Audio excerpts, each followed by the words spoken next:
We've gotten to the point where channels have been useful to tell who we are and to better evaluate what we're trying to sell. But let's see the next ones. We have to see, for example, in the purchase part, which is really very important, how we allow customers to buy, because there are so many different types of payment. You know that within online sites, having more options for selling is certainly better, because maybe someone wants to pay with PayPal, someone with Stripe, someone with bank transfer. The more choices you allow, the better it will be. Consider that one of the brakes on purchasing in all sectors is the number of payment options. So let's see what the cues can be for the payment part as well. It is clear that if we have a site directly online, we need to create a store, so there is an e-commerce. Maybe we can also make sure that they can buy from the Instagram channel. It could be that they write to us on the chat and directly place the order, but we must be able to manage the online part with different types of channels. We can make sure that they can also buy inside stores. So maybe if we sell a single brand, we could also choose to have a small store where it is possible to sell these types of products with other types of payment as well. For example, we may be ready to have a rental mode or installment payments. So there are so many ways, but try to rethink how the individual target would like to buy and pay for the products or services that we're trying to sell. There is also a next part, which is that of delivery.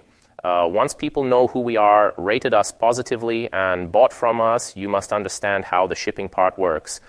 If we sell something directly online, maybe it can also be that it is completely digital. For example, if we sell books directly in PDF or iPub, that can be read on a Kindle, or if we have to send something, it is necessary to have in mind what are the channels that can be useful to us.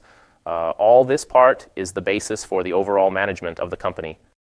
There can be several examples. For example, if we try to sell something a little far away, it means that we have to travel by ship or train. In practice, these goods take longer, but we know that they arrive directly at their destination. We could also have more local deliveries, for example, restaurants that allow you to have deliveries. We need to consider what these channels are, because they clearly require a lot of resources from use. We are arrived at the last part. People have evaluated what we were trying to sell. They have known us. We have been able to get them by. We know that the product has been shipped and has finally been received.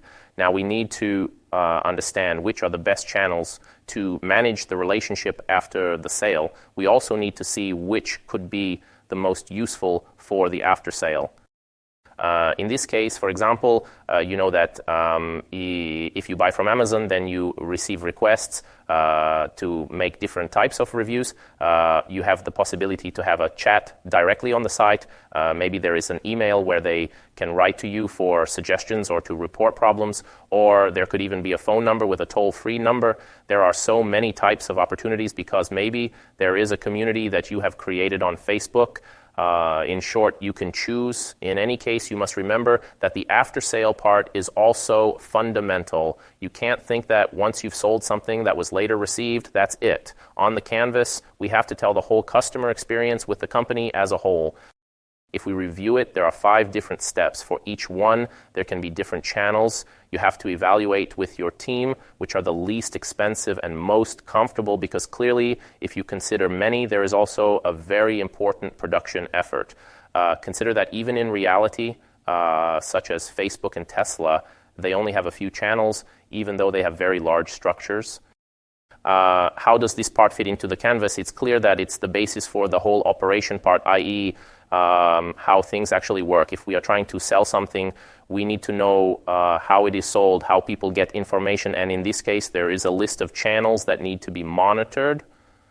Understanding the connection with customers and where it is activated is not just about creating individual types of activities, because there is a dedicated section, but it means knowing which are the channels to convey this type of message.